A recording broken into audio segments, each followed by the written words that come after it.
Convertei-vos, ó filhos rebeldes, diz o Senhor, pois eu vos desposei. Jeremias 3:14. Como posso falar do grande Deus fazendo promessa de fidelidade? E contudo, com reverência, deixe-me dizer isso exatamente dessa forma, pois em qualquer vocabulário mal consigo encontrar palavras para declarar isso. Quando Deus se torna um marido, ele se compromete a realizar o papel de um marido. Quando ele diz, o teu Criador é o teu marido, como está em Isaías 54:5, você pode estar certo de que ele não assume o relacionamento sem assumir, bem, vou dizê-lo, todas as responsabilidades que pertencem a um marido. A porção de Deus é nutrir, valorizar, proteger, defender e abençoar aqueles com que ele condescende, em infinita misericórdia, a entrar em união de casamento.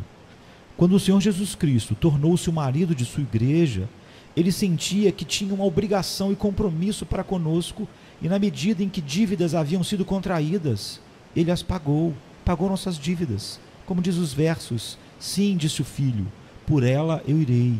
Através de todas as profundezas do pecado e aflição, e mesmo na cruz ouso suportar as dores amargas da morte, por ela.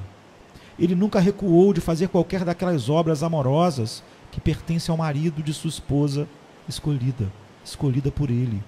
Ele exaltou a palavra marido, e ela se tornou mais cheia de significado do que nunca tivera antes, de modo que o apóstolo pôde vê-la brilhando sob uma nova luz e dizer, maridos, amai as vossas mulheres, como Cristo amou a igreja e se entregou por ela, como está em Efésios 5:25. Ó sim, queridos amigos, há uma responsabilidade decorrente dessa relação e Jesus Cristo não se afastou dela. Você sabe que ele não se afastou. E agora, o que acontece com o nosso lado? A mulher deve reverenciar o marido e submeter-se a ele em todas as coisas. Essa é precisamente a nossa posição em relação àquele que se casou conosco. Deixe que a vontade de Jesus seja a nossa vontade. Deixe que o seu desejo seja a nossa lei. Nunca precisaremos ser fustigados no serviço, mas diremos, é o amor que faz nossos pés dispostos. Movam-se em obediência rápida. Ó cristão, se o mestre condescende em dizer, eu sou teu marido, você nunca precisa se perguntar, qual é o meu dever? Você dirá, o que posso fazer por ele? A esposa amorosa não diz, qual é o meu dever? E fica friamente questionando o quão longe ela deve ir e quão pouco ela pode fazer. Mas tudo o que ela pode fazer por aquele que é o seu marido, ela fará, e tudo o que ela puder pensar, cada coisa em que ela puder dedicar-se na tentativa de agradá-lo em todas as coisas, ela certamente o fará e realizará. E você e eu faremos o mesmo se compreendemos a nossa união com Cristo. Ó amados, não se tornem sentimentalistas e desperdicem as suas forças em sonhos tolos, como alguns têm feito. Considerem isto enquanto esposas do Senhor, onde a família é numerosa, o trabalho é pesado e a responsabilidade é grande.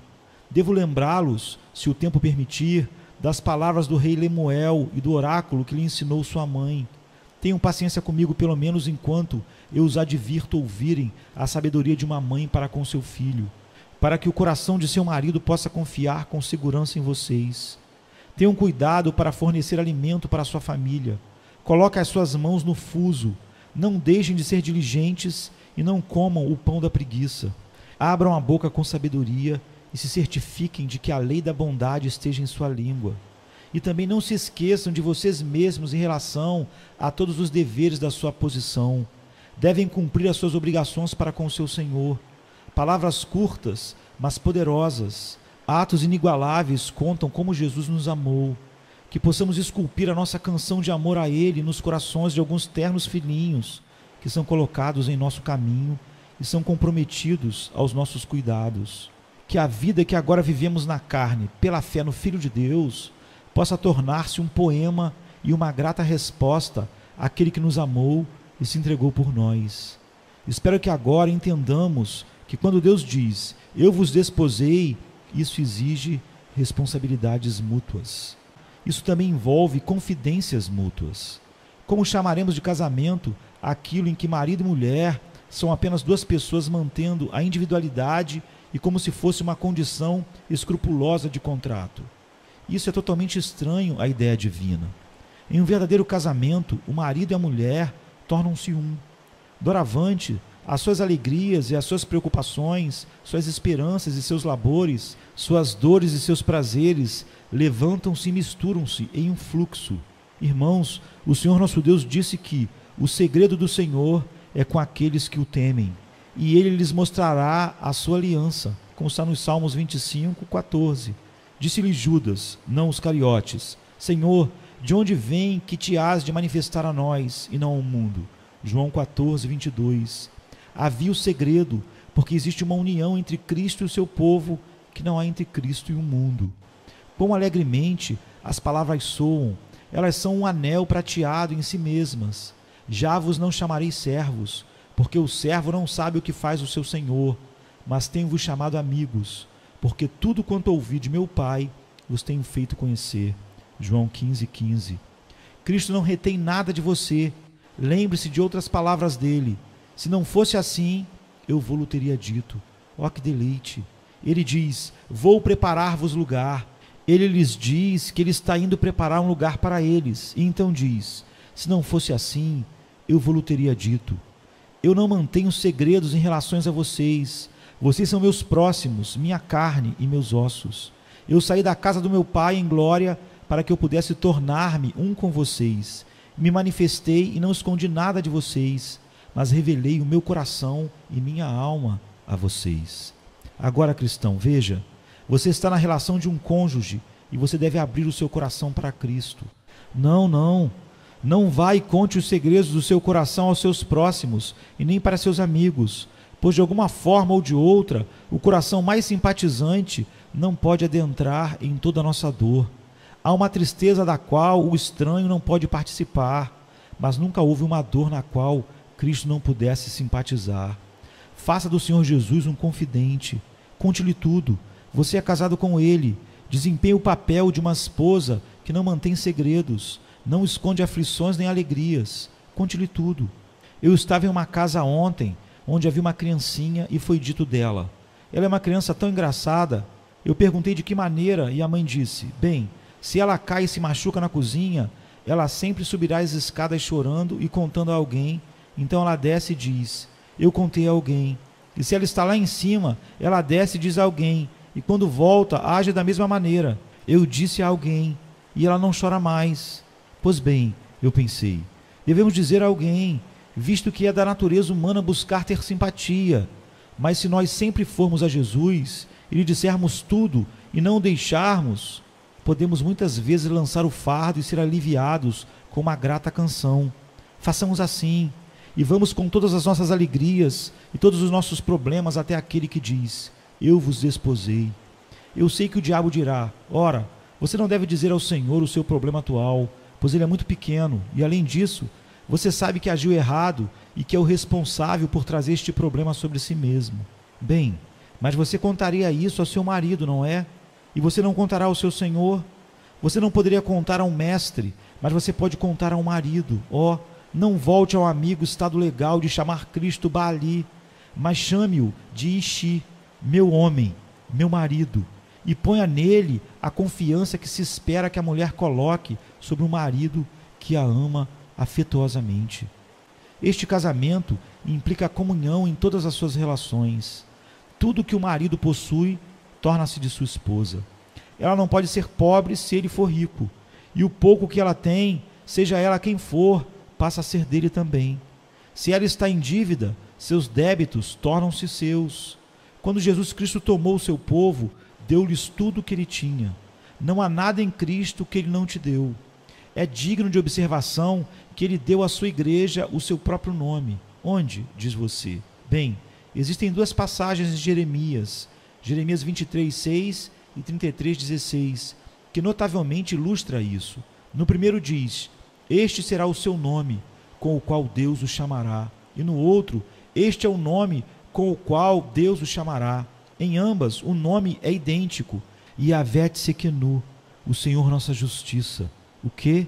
Ela será chamada? Sim, como se ele dissesse: ela terá o meu nome, e com o nome, é claro, todo o reconhecimento público do seu interesse por ela e do interesse dela por ele. Como tal, ela é participante de toda a sua glória. Se ele é um rei, ela é uma rainha. Se ele está no céu, também nos ressuscitou juntamente com ele e nos fez assentar nos lugares celestiais, diz Efésios 2:6. Se ele é celeste, ela também deve conter a imagem celestial. Se ele é imortal, então ela também o será. Estando ele à mão direita do Pai, assim ela também estará exaltada altamente com ele. Agora, é dito apenas o óbvio quando eu acrescento que, portanto, o que temos pertence a ele. É tão pouco, mas eu gostaria que fosse mais. Que Cristo não fosse tão glorioso como ele é. Por vezes eu pensei. Este era quase um desejo mau, porém eu o tinha por bem, de modo que eu pudesse glorificá-lo. Que ele ainda fosse pobre, para que alguém o convidasse para um banquete. Que ele ainda estivesse neste mundo, para que alguém pudesse quebrar o vaso de alabastro com perfume e o despejasse sobre sua cabeça. Mas tu és tão grande, muito bendito mestre, que não podemos fazer nada para engrandecer-te. Tu és tão elevado, não podemos exaltar-te. Tu és tão feliz, que não podemos abençoar-te. No entanto, o que estou dizendo é tudo engano. Ele está aqui ainda. Ele chama cada um do seu povo de membro do seu corpo. Dedique-se completamente à igreja de Cristo, pois ao cuidar da igreja, você está cuidando dele, está cuidando do seu corpo. Você cuida do próprio Senhor, como ele diz. Em verdade vos digo que, quando fizeste a um desses pequeninos, não fizestes a mim? Mateus 25:45. Espero que possamos cantar sem falsidade aquele verso do Dr. Watts. E se eu pudesse fazer alguma reserva, e o dever não chamasse, eu amo meu Deus com um zelo tão grande, que eu poderia dar-lhe tudo. A própria coroa de casamento é o prazer mútuo e complacência. A esposa de um nobre persa, depois de ter ido a uma festa que foi dada pelo grande Dario, foi perguntada por seu marido se ela não achava que Dario era o melhor homem do mundo. Não, ela disse. Ela não pensava assim.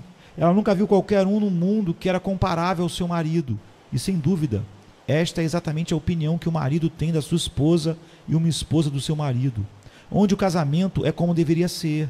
Agora, certamente Cristo nos dá uma grande porção. Eu me lembro de meditar nessa passagem de Cantares de Salomão, olhar para ela e pensar como poderia ser verdade. Eu creio nela e ainda assim não sou capaz de compreendê-la. Me refiro àquela passagem em que Cristo diz: Tu és toda formosa, meu amor, em ti não há mancha. Que olhos ele deve ter. Nós dizemos que o amor é cego, mas isso não pode ser verdade no caso de Cristo, pois ele vê todas as coisas. Ora, isso é como ele é. Ele se vê em nós. Ele vê a sua perfeição absoluta em nós agora. Ele não nos vê como somos, mas em sua infinita graça, ele nos vê como seremos, como quem te canta, não como ela estava na queda de Adão, quando o pecado e ruína cobriu a todos, mas como ela ficará um dia, mais brilhante do que o raio do sol do meio-dia. O escultor diz que ele pode ver um busto em um bloco de mármore e que tudo o que tem a fazer é esculpir o mármore restante e fazer o busto aparecer. Assim, Cristo pode ver um ser perfeito em cada um de nós, se somos do seu povo. E o que ele está fazendo conosco a cada dia é tirando o que é supérfluo e nos tornando como ele é. Ele pode nos ver como seremos um dia diante do trono de Deus no céu, sem mácula, nem ruga e nem coisa semelhante. Amado, ele nos valoriza muito. Suas delícias estão com os filhos dos homens, com aqueles que o Pai deu a ele. Ele ama ouvir nosso louvor e ouvir a nossa oração. As canções do seu povo são o seu doce perfume, e a comunhão com o seu povo é como os canteiros de bálsamo, os canteiros de lírio, onde ele apacenta. E quanto a nós, que somos o seu povo, tenha certeza que podemos dizer que não há prazer que pode ser igual à comunhão com Cristo. Nós temos tentado outras delícias para nossa vergonha. Tentamos algumas delas, mas depois de termos feito isso, nós encontramos que não há nada como nosso Senhor. Vaidade das vaidades, tudo é vaidade, diz o pregador em Eclesiastes 1:2. Mas quando nos aproximamos de Cristo, nós não encontramos nenhuma vaidade ali. Apenas posso dizer, onde existe tanta doçura como a que eu tenho provado em teu amor, como a que eu encontrei em ti. O coração do cristão é como a pomba de Noé. Ela voa sobre o vasto oceano e não pode descansar a sola do seu pé até que volte para Cristo. Ele é o verdadeiro Noé, que estende a sua mão e pega a pomba cansada e lhe concede descanso. Não há paz no mundo todo, senão em Cristo, para o coração da sua esposa. Como diz os versos, não há tal coisa como prazer aqui. Meu Jesus é meu tudo. Conforme tu resplandeces ou desapareces, meus prazeres aumentam ou decaem. Assim então, por assim dizer, acariciamos a superfície desta frase deleitosa: eu vos desposei. Eu temo que alguns de vocês pensam que eu estou meio louco esta noite. Vocês estão dizendo: bem, eu não compreendo isso. Sobre o que o homem está falando? Deus casado conosco? Cristo casado conosco? Eu não compreendo isso. Deus tenha misericórdia de você, meu pobre ouvinte, e lhe faça conhecê-lo. Mas deixe-me lhe dizer que há um segredo aqui que lhe faria 1000 vezes mais feliz do que todas as alegrias do mundo poderia algum dia fazer-lhe. Você me lembra o galo daquela fábula que encontrou um diamante no montouro e, quando o examinou, disse: eu preferia ter encontrado um grão de cevado ou de milho. Isso estava de acordo com a sua natureza. É assim com você. Essa pérola preciosa da união com Deus parece ser de nenhum valor para você. Um pouco de prazer mundano satisfará mais o seu gosto. Alguém poderia chorar ao pensar que haja tal ignorância da verdadeira alegria e do verdadeiro deleite. Ó olhos cegos, aqueles que não podem ver a beleza no Salvador. Ó frios corações de pedra, aqueles que não conseguem ver nenhuma beleza nele, Jesus. Eles estão obcecados, estão loucos, os que não podem amar-te.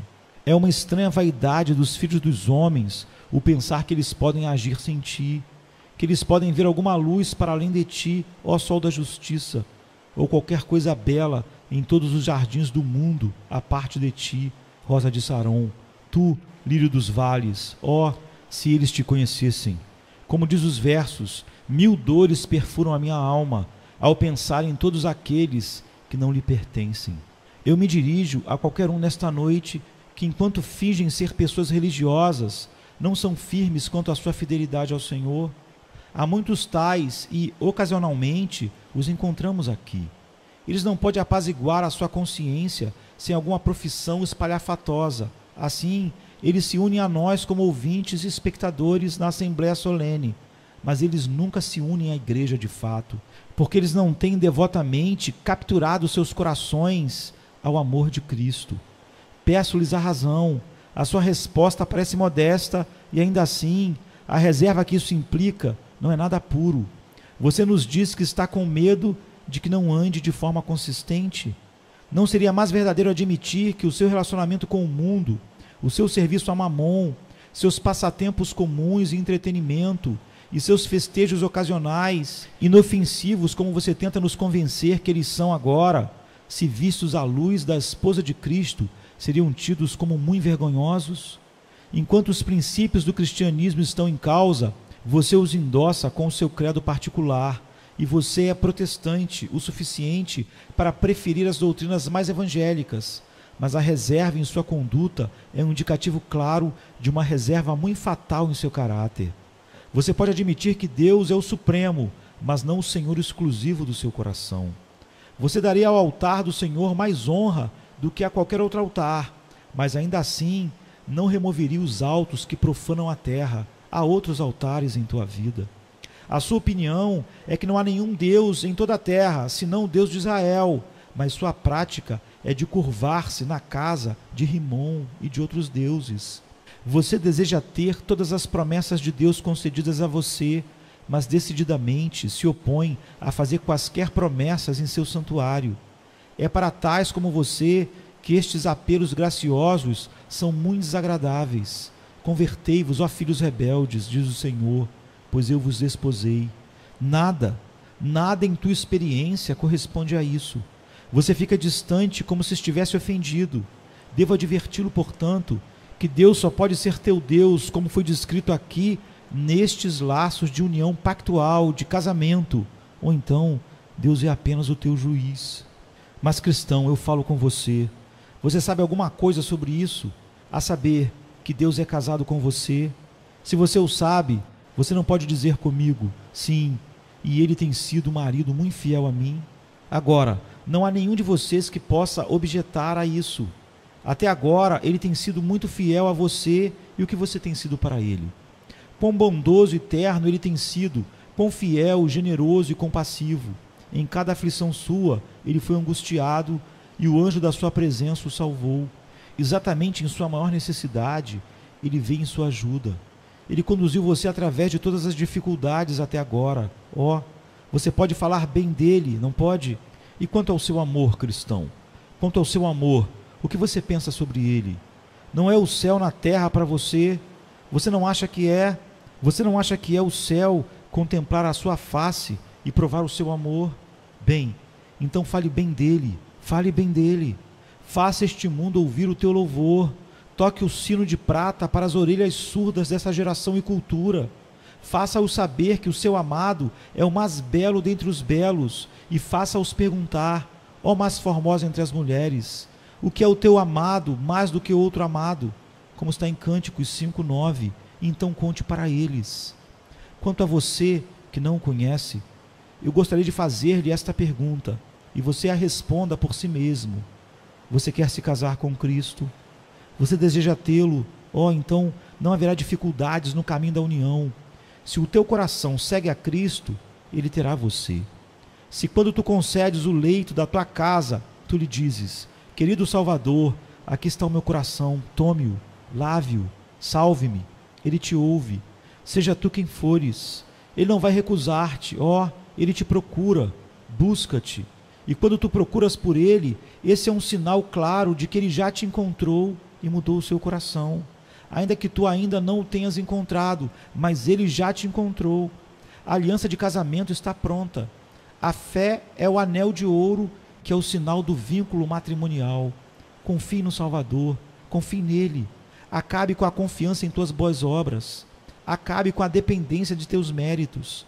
Tire suas obras, teus méritos, e descanse em paz sobre ele somente.